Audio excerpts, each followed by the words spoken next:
What do you think of when you hear the word kite? You might picture a colorful diamond shape dancing in a bright blue sky. It's held by a string, tugging gently in a child's hand on a breezy spring day.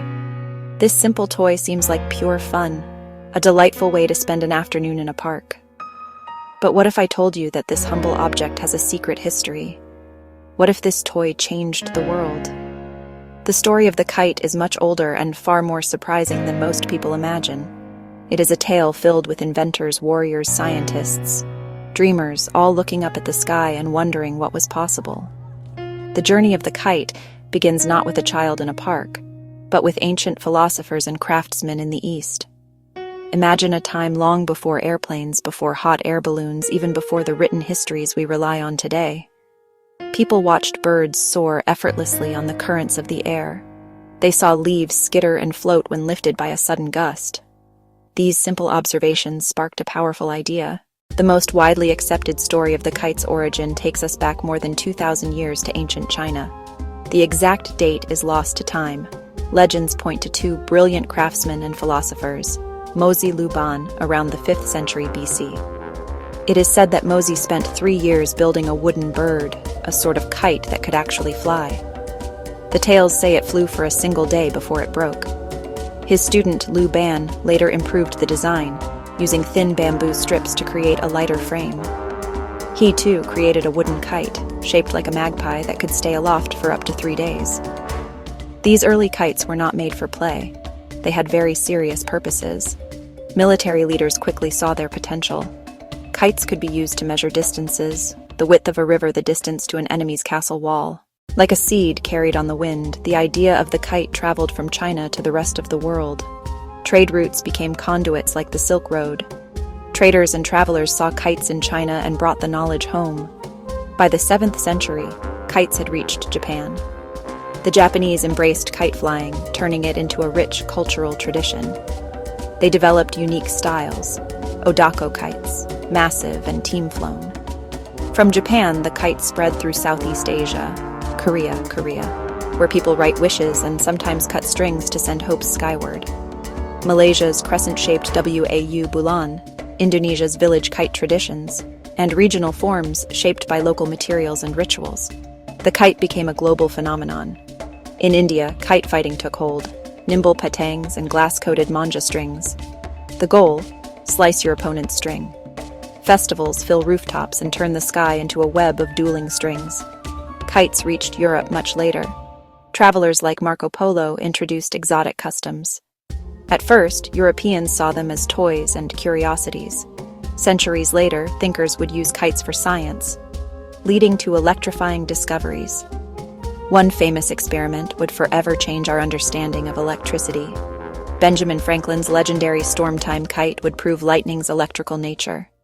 As the Age of Enlightenment dawned in Europe and America, scientists and inventors began to see the kite in a new light. It was no longer just a toy or cultural artifact. It was a scientific instrument. The kite offered a way to access the upper atmosphere.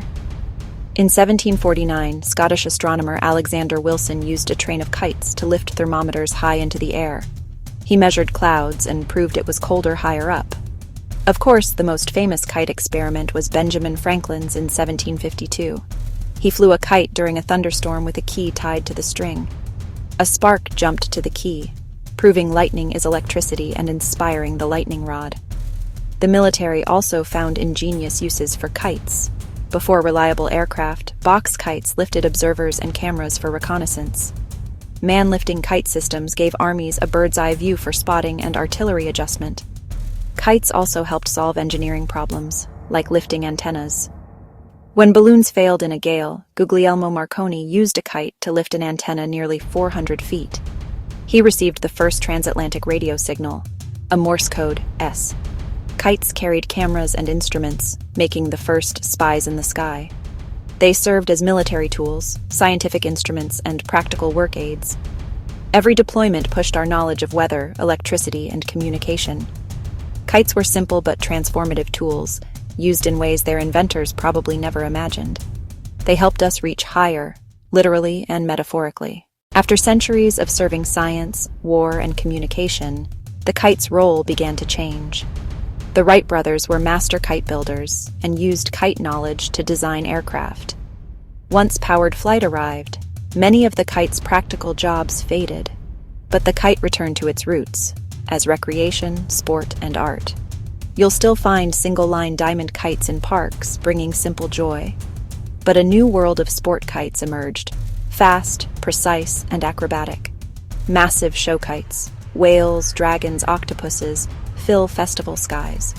International festivals blend culture and spectacle, drawing crowds from dozens of countries. These events create breathtaking color and motion across the horizon. For many, kite flying is peaceful and meditative, a way to connect with the wind. A simple pull, a tiny tug, and you feel the air's invisible power. It's a pastime that transcends age, language, and culture. Designers and engineers keep innovating. New materials, new forms, stunt and precision kites, 2, 3, 4-line systems. Let pilots perform acrobatics. They spin, dive, and dance with breathtaking speed and control. Kiteboarding harnesses wind power for extreme water sports and high-speed flight over waves. Riders glide, jump, and perform aerial stunts powered only by the kite. It's a modern testament to the kite's continuing evolution. From a leaf on a string to today's high-tech kites, the kite's journey has been unbelievable.